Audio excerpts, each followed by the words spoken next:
Tennis ball, वो हरी लाल पीली गेंदें जिनसे हमने चाहे कभी टेनिस ना भी खेला हो तब भी बहुत ज्यादा खरीदी है। क्यों? क्योंकि ये क्रिकेट का देश है और टेनिस बॉल से बेहतर क्रिकेट खेलने के लिए और क्या हो सकता है। पर टेनिस देखने और खेलने वालों की भी जनसंख्या भारत में कम नहीं है। और टेनिस क्यों ना पसंद किया जाए। टेनिस को एक एलीट खेल माना जाता है जिसे राजा महाराजा किसी जमाने में खेला करते थे। और आज भी विंबलडन जैसे बड़े टेनिस टूर्नामेंट्स में टेनिस की रईसी छलकती है। अगर आपको नहीं मालूम तो हम आपको बता दें कि विंबलडन के टाइम का ख्याल रखते हुए जो क्लॉक्स इस्तेमाल की जाती हैं वो कोई आम घड़ियां नहीं होती हैं, बल्कि रोलेक्स द्वारा बनाई जाती है। इसी तरह टेनिस के हर इक्विपमेंट को बनाने के लिए बहुत ज्यादा मेहनत की जाती है। और आज हम देखने वाले हैं कि कैसे बनाया जाता है इस टेनिस बॉल्स को फैक्ट्रीज में और इनमें क्या इंजीनियरिंग शामिल है। इसलिए वीडियो को अंत तक देखना मत भूलिएगा। टेनिस कोई नया खेल नहीं है दोस्तों। टेनिस को 12वीं शताब्दी से खेला जा रहा है और इसे सबसे पहले फ्रेंच लोगों द्वारा खेलना शुरू किया गया था। और ये टेनिस आज के टेनिस से बिल्कुल अलग था, इसीलिए लोग इसे रियल टेनिस या ओरिजिनल टेनिस भी कहते हैं। रियल टेनिस खेलने के लिए रैकेट्स का नहीं बल्कि हाथों का इस्तेमाल किया जाता था। हाथों से खेलने की वजह से इस समय की टेनिस बॉल्स आज के रबर के बजाय सॉफ्ट लेदर से बनती थी, जिन्हें अंदर से ऊन से भरा जाता था। चीटिंग और चोट के डर से फ्रांस के राजा लुई 12 ने टेनिस बॉल्स को बनाने के लिए चौक, मिट्टी और लकड़ी के बुरादे जैसी चीजों पर भी बैन लगा दिया था। 16वीं शताब्दी आते आते लोगों ने टेनिस में रैकेट्स का इस्तेमाल करना भी शुरू कर दिया। फ्रांस से ये गेम फिर तेजी से यूरोप में फैला और इसमें काफी सुधार आए।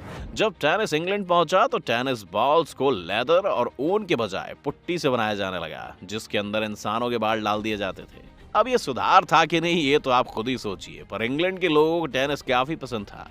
इंग्लैंड के राजा हेनरी 8 जिनकी अय्याशी और शादियों पर एक अलग से पूरी वीडियो बनाई जा सकती है, वो भी रियल टेनिस खेलना पसंद करते थे। इंग्लैंड के ही पड़ोसी स्कॉटलैंड को ये दोनों ही तरीके अच्छे नहीं लगे, इसीलिए उन्होंने बॉल्स बनाने के लिए भेड़ों और बकरियों की स्मॉल इंटेस्टाइन का इस्तेमाल करना शुरू कर दिया।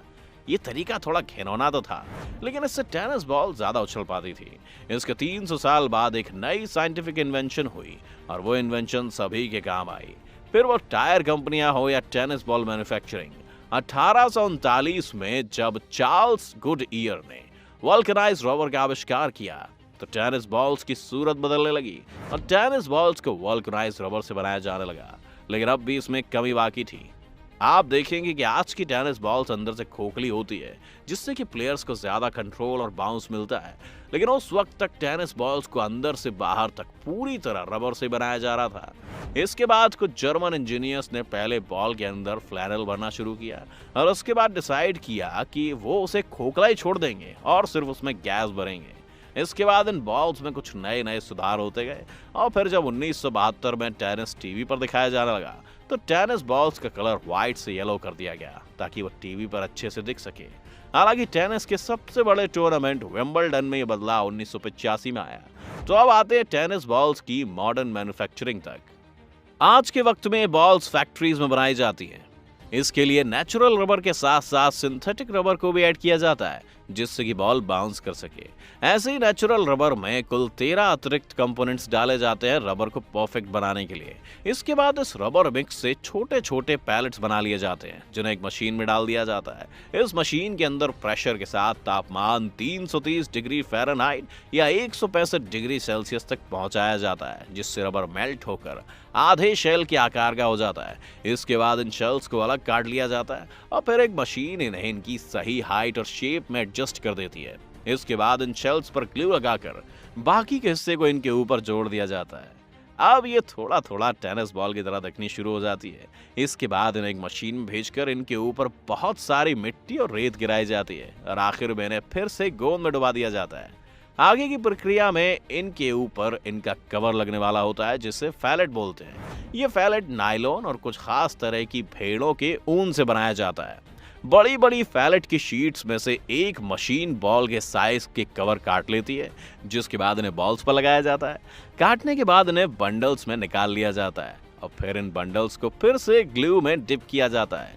इन्हें बॉल्स पर लगाने के लिए कुछ कंपनीज हाईटेक मशीन्स का इस्तेमाल करती हैं, तो कई कंपनियों में कर्मचारी इसे खुद हाथ से लगाते हैं।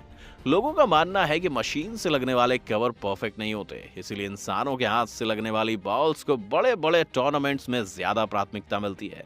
इसके बाद इन बॉल्स को टेस्ट किया जाता है और सब कुछ ठीक होने पर फिर से हीटिंग मशीन में डाल दिया जाता है, जिससे कि ये फेलेट्स अच्छी तरह से गेंद से चिपक जाएं।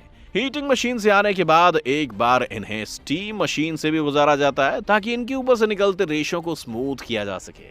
स्टीम मशीन से बाहर आने के बाद ये गेंद बनकर बिल्कुल तैयार हो जाती है, जिन्हें फिर आगे पैकेजिंग के लिए भेज दिया जाता है और प्रेशराइज्ड ट्यूब्स में बॉल पैक हो जाती हैं। टेनिस बॉल आज के समय में एक बहुत बड़े स्केल पर बनाई जाती है। एक आंकड़े के मुताबिक हर साल 33 करोड़ टेनिस बॉल्स दुनिया भर में बनाई जाती हैं। जहां ये नंबर अपने आप में बड़ा इंप्रेसिव है, लेकिन इसके कुछ भीषण परिणाम भी हैं। टेनिस बॉल्स के साथ ये परेशानी है कि इनका रबर जल्दी से डिकम्पोज नहीं होता और प्लास्टिक की ही तरह कई सालों तक रहता है, जिससे ये वाटर और लैंड पोल्यूशन के लिए भी जिम्मेदार हैं। हर साल टेनिस बॉल्स की वजह से 20,000 टन कूड़ा जनरेट होता है, जो एक चिंता का विषय निरंतर बना हुआ है, वो भी ऐसे समय में जब भारत समेत बड़े बड़े देश क्लाइमेट चेंज और पोल्यूशन को लेकर बड़े बड़े सम्मेलन आयोजित कर रहे हैं और खुद को एक ग्रीन देश बनाने में लगे हुए हैं। स्पोर्ट्स कंपनी विल्सन ने इसे देखते हुए बड़ा फैसला लिया है।